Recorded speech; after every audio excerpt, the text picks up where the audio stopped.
한국 대표 시인 100명이 추천한 애송시 100편에 선정된 시 중에 한 편을 여러분에게 소개해 드리고자 합니다.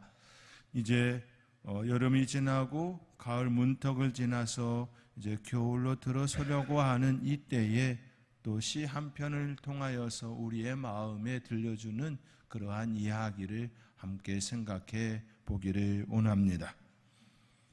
철길 김정환, 익히 알고 있는 시일 겁니다. 철길이 철길인 것은 만날 수 없음이 당장은 이리도 끈질기다는 뜻이다. 그렇지요? 당장 만날 수 없는 우리의 삶의 모습이 있음을 이처럼 표현하고 있습니다.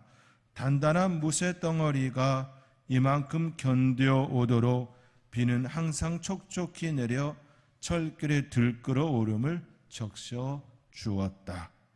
그렇지요. 단단한 무쇠 덩어리가 한여름에 그 뜨거운 태양 아래에 뜨겁게 달아오르는 그 열기가 비에 의하여서 촉촉히 또 식어지는 그 모습을 갖지요.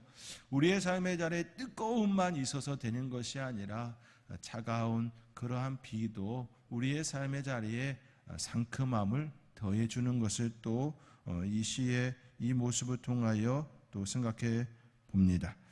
무너져 내리지 못하고 철길이 철길로 버텨온 것은 그 일을 밟고 지나간 사람들의 희망이 그만큼 어깨를 짓누르는 답답한 것이었다는 뜻이다.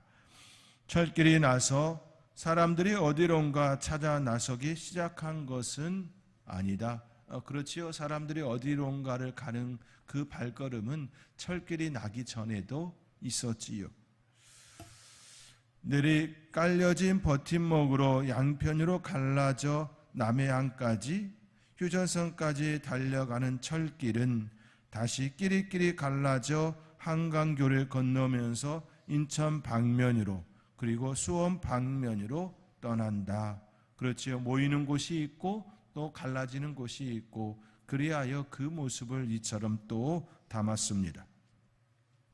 아직 플랫폼에 머문 내 발길 앞에서 철길은 희망이 항상 그랬던 것처럼 끈질기고 길고 거무튀튀하다. 철길이 철길인 것은 길고 긴 먼 날 후 어둠에쯤에서 다시 만날 수 있으리라는 희망을 우리가 아직 내팽개치지 못했다는 뜻이다. 그렇지요. 철길이 철길인 것은 우리의 삶의 자리에 희망을 계속해서 놓지 않고 그 자리에 또 가고 있기 때문일 겁니다. 어느 때 어느 곳에서나 길이 이토록 머나먼 것은 그 이전의 떠남이 그토록 절실했다는 뜻이다. 그렇지요. 우리의 삶의 자리에 고향 땅을 떠나 소홀로 상경하고 그러한 모습들 속에서 간절히 바라는 그 절실함이 있었기 때문이지요. 그렇기에 어느 때 어느 곳에서나 길이 이토록 머나먼 것은 그 이전의 떠남이 절실했기 때문이라고 시인은 이처럼 우리에게 이야기를 건네줍니다. 만남은 길보다 먼저 준비되고 있었다. 아직 떠나지 못한 내 발목에까지 다가와 어느새 철길은 가슴에 여러 갈래의 채찍 자국이 된다. 이 시에 대해 시인 정급별은 다음과 같이 해설합니다. 이제 시인들이 애송하는 그 시에 대하여서 또 하나의 책으로 묶었고 또 정급별 시인은 그 시들에 대하여 해설을 담았습니다. 철길이 철길인 것은 하고 나즈키 데네이며 생각의 꼬리가 철길처럼 길게 이어지곤 한다. 철길이 철길인 것은 하는 순간 수수께끼라도 떠아는 듯 뒷말을 잇도록 한다. 그렇지요. 철길이 철길인 것은 그러한 우리의 입에서 되뇌일 때에 그렇지 그 다음 것들이 이어지는 그 모습이 연결된다라고 정급별 시인은 이처럼 이야기합니다. 김정한 시인은 철길이 철길인 것을 되뇌며 길과 만남과 희망을 엮어 이렇게 노래한다. 만날 수 없음을 이리도 끈질기기 때문에 있고 다시 만날 수 있으리라는 희망을 아직 내팽개치지 못했기 때문이라고. 그렇죠? 그 철길에는 희망과 만남과 또 길이라고 하는 여러 가지 소재를 이처럼 녹이고 있다. 그렇게 이야기하면서 이렇게 얘기합니다. 아닌 게 아니라 철길이 철길인 것은 하고 되뇌면 신촌역, 성북역, 용상역, 서울역을 오가던 아련한 철길들이 떠오른다. 저도 이 시를 생각하면서 철길이 철길인 것은 이라고 생각해 볼 때에 기차 안에서 아버지께서 계란을 까주셨던 그의 생각이 떠올랐습니다. 계란이 왔어요 라고 하면서 지나갔던 그 기차 안에 그 풍경이 그 그리움 또 옛 생각에 잠시 머무는 그런 시간이 되게 하더라고요. 그러니까 철로도 아니고 철도도 아니고 바로 철길이 철길인 것은 그 길이 인간 안쪽으로 뻗어 있기 때문이다. 자세히 들여다보면 철길은 두 개의 길로 이루어져 있다. 하나의 길과 또 하나의 길, 한 사람의 길과 또 한 사람의 길, 그 두 길은 서로 마주칠 수 없으므로 나아가는 길이다. 서로 버팀으로써 지나감의 속도와 무게를 견뎌내는 길이다. 지금 당장은 만날 수 없는 길이지만 언제나 함께 나아가는 길이다. 두 철길이 서로 만나지 않는 것은 앞으로 계속해서 가고 있기 때문이라고 이야기하면서 언제나 함께 나아가는 길이라고 또 정급별 시인은 이처럼 이야기를 건네주고 있습니다. 정급별 시인은 김정한 시인의 철길을 이처럼 해석합니다. 그의 해석은 더 길게 이어집니다. 그의 해설을 조금 더 보면 이렇습니다. 철길이 철길인 것은 시간의 누적인 역사가 배어 있기 때문이다. 1899년 제물포에서 노량진을 오가는 경인선이 첫 경적을 올린 이후 철길은 격동의 근대사를 달려왔다. 그렇지요. 처음 철길이 열리고 난 이후에 우리나라의 그 숱한 시간이 그 안에 녹여져 있습니다. 수탈하고 징병하고 피란하고 산업화로 가는 길에 철길이 있었다. 철길이 철길인 것은 사람과 사람을 여기와 저기를 이어주는 따뜻한 핏줄이기 때문이다.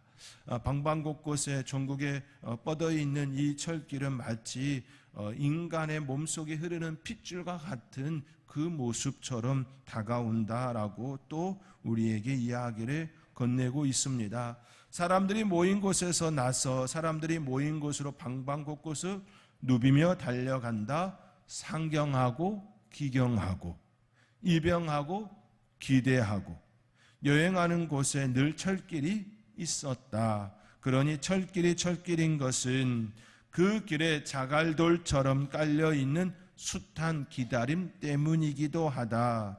그 기다림이 너무 길고 외로워서 철길이 두 길이 된 것인지도 모르겠다. 시인의 해설이라서 그런지 몰라도 참 그 해설도 시 같습니다. 시인의 해석처럼 철길에는 역사가 배어 있습니다. 우리네 인생이 우리나라의 그 역사가 또 고스란히 녹아져 있지요. 힘들고 어렵고 고달프고 슬픈 그 삶의 모습이 그 안에 녹아져 있습니다. 우리의 인생은 늘 고달프고 슬프고 힘들고 어려운 삶의 연속이라 말할 수 있습니다. 시편의 기자도 우리의 연수가 70이요 강건하면 80이라도 그 연수의 자랑은 수고와 슬픔뿐이라 이야기합니다. 신속히 가니 우리가 날아간다라고 시편의 기자는 우리에게 우리의 삶에 대하여 이처럼 이야기를 건네주지요. 우리의 삶의 자리에 늘 하나님의 은혜 가운데에 그 슬프고 괴롭고 어려운 그러한 삶의 자리라도 늘 철길이 두 개인 것처럼 우리의 삶의 자리에 성령 하나님께서 우리와 함께 하시는 그 함께함이 늘 나타나기를 주님의 이름으로 축원드립니다. 김철한 시인의 철길을 정급별 시인이 해설하면서 철길인 것은 사람과 사람을 여기와 저기를 이어주는 따뜻한 핏줄이기 때문이라고 독자들에게 이야기를 건네고 있습니다. 핏줄, 그것도 따뜻한 핏줄. 피는 생명입니다. 피는 살아있는 모든 동물의 몸 곳곳에 영양과 산소 그리고 노폐물 등 각종 물질을 전달해주는 액체 상태의 물질이지요. 액체 상태, 액체이기에 우리의 온몸을 움직이고 또 움직여서 우리에게 필요로 하는 것들을 공급해 줍니다. 우리의 몸을 구성하고 있는 다른 것들은 주로 고체로 되어 있습니다. 뼈, 연골, 힘줄, 인대, 지방 조직 등 이들을 연결하고 또 연결하는 조직이 바로 피입니다. 피가 바다에 흘러들었으면 상당히 멀리까지 빨갛게 물들일 수 있다 이야기합니다. 사람 한 명이 피를 흘리는데 바다가 붉게 물들 수 있다라는 그런 가능성에 대하여 이처럼 이야기합니다. 피의 농도가 매우 짙기 때문에 피의 양이 2리터 이상이면 상당히 먼 바다까지 붉은색이 퍼질 수 있다 이처럼 이야기합니다. 우리의 피가 진하다라는 것이지요. 인체에 흐르는 피는 그 사람 몸무게의 7에서 8%의 가량을 차지합니다. 우리 몸무게의 7에서 8kg이니까요. 그 양은 60kg에서 80kg의 체중 성인 남성의 기준으로 접근하면 약 5리터가 됩니다. 우리 몸에 일반 성인의 몸에 5리터의 피가 흐른다라는 이야기이지요. 이 중에 5분의 1이 해당하는 1리터가량이 유실되면 대부분 정신을 잃고 3분의 1 이상을 잃을 경우 가다출혈로 생명이 이독해집니다. 피는 산소와 이산화탄소를 운반하고 면역작용을 합니다. 피가 없으면 결국 죽습니다. 그렇기에 피는 생명입니다. 살아있는 존재들에게 피는 매우 중요한 의미를 담습니다. 그래서 피의 색깔은 빨간색에 대하여 우리가 그 빨간색을 보면서 열정 이렇게 표현하기도 하지요. 또 그 빨간색을 보면서 젊음이다 이야기하기도 합니다. 몽골에서는 피에 영혼이 담겨 있다 믿어서 피를 흘리는 것은 매우 불길하게 생각합니다. 그만큼 피가 중요하다라는 이야기이겠지요. 피는 인간성을 상징할 때도 있습니다. 보통 사람이라면 어떤 사건에 대하여 눈물과 피를 흘릴 때가 있습니다. 그런데 사람 같지 않은 냉혹한 사람을 가리켜 피도 눈물도 없는 사람, 혹은 바늘로 찔러도 피 한 방울 나오지 않을 사람이라고 이야기하기도 합니다. 이는 결국 피가 얼마나 중요한지를 우리의 삶의 자리에 가지고 있는 내용들입니다. 오늘 본문에서 피에 대하여 말씀합니다. 유언은 유언한 자가 죽어야 효력이 있지요. 그렇지요. 자녀들에게 어떤 유언을 남겼을 때에 그 부모가 죽게 되었을 때 죽은 이후에 그 유언은 효력이 발생합니다. 유언한 자가 살아있으면 그 유언은 아무런 효력이 없습니다. 그러나 유언한 자가 죽으면 그 유언은 효력을 나타내기 시작하지요. 유언은 결국 생명 곧 피와 관련합니다. 이 비유에 빗대어 첫 언약도 피 없이 세운 것이 아니라고 히브리서 기자는 우리에게 증언합니다. 오늘 본문 17절, 18절, 19절의 말씀입니다. 우리 함께 17, 18, 19절의 말씀 우리 함께 읽겠습니다. 유언은 그 사람이 죽은 후에야 유효한즉 유언한 자가 살아있는 동안에는 효력이 없느니라. 이러므로 첫 언약도 피 없이 세운 것이 아니니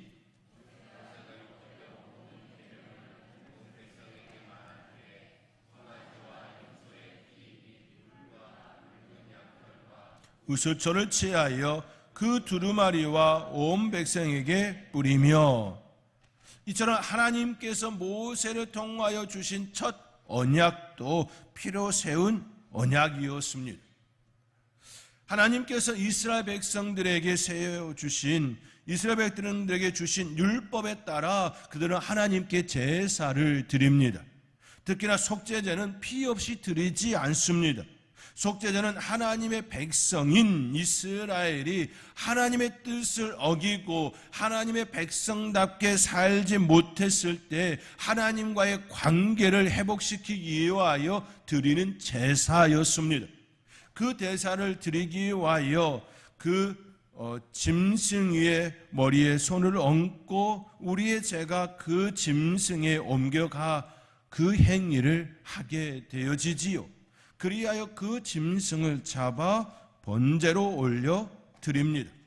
속죄제를 드림으로 하나님께 죄를 용서받고 하나님과의 관계가 회복되는 그 일을 행합니다. 이러한 속죄제는 동물의 피를 성소 휘장 앞에 뿌림으로 속죄제를 드리는 사람의 죄가 사하여진다는 상징을 드러내지요. 다시 말해 속죄제는 하나님과의 깨어진 관계를 회복시키기 위하여 드리는 제사입니다. 우리의 죄를 그 짐승의 머리에 얹어 정가시키고 그리고 그 짐승을 죽임으로써 피 흘림으로써 하나님과 나 사이의 회복을 의미하지요. 피가 없이는 드릴 수 없는 제사입니다. 물론 속죄제는 모든 이들이 드릴 수 있는 제사이어야 하기에 하나님께서는 매우 가난하여 산비둘기 2마리나 집비둘기 새끼 2마리조차 드릴 수 없는 이들에게는 고운가루 10분의 1 예발을 예물로 가져다가 속죄 제물로 드리도록 허락해 주셨습니다. 물론 이때도 제사장이 속죄 제물로 드린 고운가루 한 움큼을 가져다가 제단 위 화제물 위에 불사르도록 하였습니다. 속죄제는 하나님과 나 사이에 끊어진 것을 회복시키는 그 일이기에 하나님께서는 가난하여 드릴 수 없는 그 사람에게 드릴 수 있는 길을 열어 주었습니다. 고운가루 10분의 1 예발을 하나님께 드리는 그것을 통하여 하나님과의 그 단절되어진 그 죄로 인하여 끊어진 그것을 이어질 수 있도록 하셨습니다. 그러나 그때도 제사장이 그 한 움큼을 가져다 화제물 위에 얹었습니다. 항상 드리는 그 화제물 위에 얹었습니다. 그 화제물은 피 흘림이 없이는 드릴 수 없는 화제물이지요. 번제입니다. 결국 너무나도 가난하여 드릴 수 없는 그 사람조차도 하나님께서는 그가 드린 그 고운가루를 그 피로 죽인 그 속죄 화제물 위에 얹음으로써 그 일을 행하게 하셨다라는 겁니다. 피 없이 드리지 아니하도록 그렇게 하나님께서는 길을 안내해 주었습니다. 피에는 생명이 있기 때문입니다. 히브리서 기자의 증언과 같이 피 없이 세운 것이 아닙니다. 하나님께서 모세를 통하여 피로 세운 언약, 그 언약을 이스라엘 백성들에게 보이셨습니다. 또한 제단에 쓰이는 모든 성물들, 그 성물들도 피를 뿌림으로써 정결케 성결케 하였습니다. 오늘 본문 21절의 말씀입니다. 우리 함께 오늘 본문 21절 함께 읽겠습니다. 또한 이와 같이 피를 장막과 섬기는 일에 아멘. 장막과 섬기는 일에 쓰는 모든 그릇의 뿌림으로써 모든 물건이 피로써 정결케 되었습니다. 그러므로 피 흘림이 없은즉 사함이 없음을 밝히 드러냄이 되었습니다. 이것이 바로 하나님께서 보이신 약속입니다. 이 약속은 아담과 하와가 범죄하였을 때에도 나타났습니다. 그들은 범죄하여 하나님의 낯을 피하는 자들이 되었습니다. 나무 뒤에 숨는 자들이 되었습니다. 나뭇잎으로 자기의 수치를 가리려 하였지만 가려지지가 않았습니다. 그때 하나님께서는 짐승을 잡아 가죽을 그들의 옷으로 입혀 주었습니다. 피 없이 드림이 아닌 피로써 그들의 그 부끄러움을, 수치를 가려 주었습니다. 그 가죽은 피 흘림으로 얻은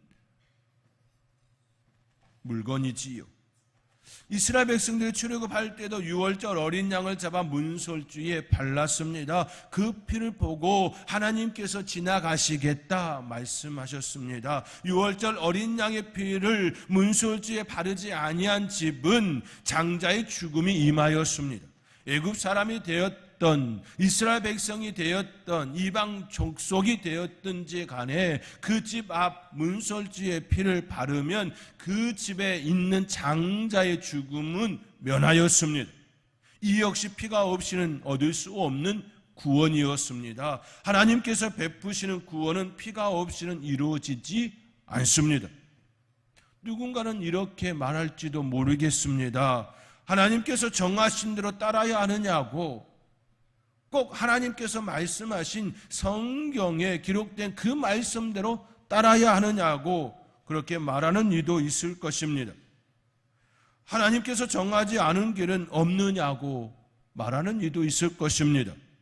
이 말은 한편으로 보면 맞는 말이기도 하지만 그러나 그 본질을 생각해 보면 결코 성립되지 않은 말입니다. 하나님이 이 세상의 주관자가 아니시고 또한 천지를 창조하지 아니하시고 구원자가 아니시라면 앞서 제기한 말처럼 하지 않아도 됩니다. 우리가 믿는 하나님이 천지를 창조하시고 이 세상을 구원할 구원주 하나님이시라면 반드시 모든 인간은 그분의 말씀을 따라야 합니다. 그분의 말씀이 진리이기 때문입니다. 이러한 원리는 이 세상에 존재하는 국가들도 마찬가지입니다. 어느 국가가 되었든지 간에 그들이 정한 법이 있습니다. 이 법을 하고 그 법을 따르든지 따르지 않든지 그것에 대하여 명확하게 관리하지요. 그리고 따르지 않았을 때는 그에 상응하는 벌을 줍니다. 국가가 가지는 권리이지요. 그 안에 있는 국민들은 그 법이 싫어도 따라야 합니다. 내 마음에 합하지 않아도 그 법을 반드시 따라야 합니다. 만약 그 법이 싫다면 그 국가의 국민이 되지 않아야 합니다. 그래서 국가가 싫어서 다른 나라로 간 이들도 있지요. 그러나 떠나는 그 사람도 그가 택한 그 나라의 법을 또 따라야 합니다. 이것이 국가의 힘이고 권리이고 권한입니다. 권세이지요. 하나님의 나라도 마찬가지입니다. 하나님께서는 하나님의 나라의 주인 되시고 모든 법의 창시자가 되었습니다. 그 나라에 속한 모든 이들은 그 법을 따라야 합니다. 그런데 이 세상은 그 나라에 속해 있습니다. 왜냐하면 이 세상은 하나님께서 지으신 세계이기 때문입니다. 그런데 이에 반해 반기를 들고 아니라고 말하는 이들이 있지요. 하나님이 없다고 말하는 이들이 있습니다. 그들은 하나님은 인간이 지어낸 가상의 존재라 이야기합니다. 인간이 지어낸 그 하나님을 왜 믿느냐고 말합니다. 신화 속에 등장하는 수많은 신들과 다를 바가 없다고 이야기합니다. 이처럼 말하는 무신론자들은 하나님을 믿는 사람들을 향하여 어리석은 사람들, 미련한 사람들, 바보라고 이야기하지요. 그러나 알아야 할 것이 한 가지가 있습니다. 길고 짧은 것은 재봐야 알지요. 그 끝에 가보면 확실히 알게 됩니다. 그런데 우리는 아직 그 끝에 있지 않기에 누구도 그 끝에 대하여 말하지 못하지요. 다만 하나님을 믿는 그리스도인들은 더욱 힘주어 말할 수 있는 이유는 역사가 증명하고 있기 때문입니다.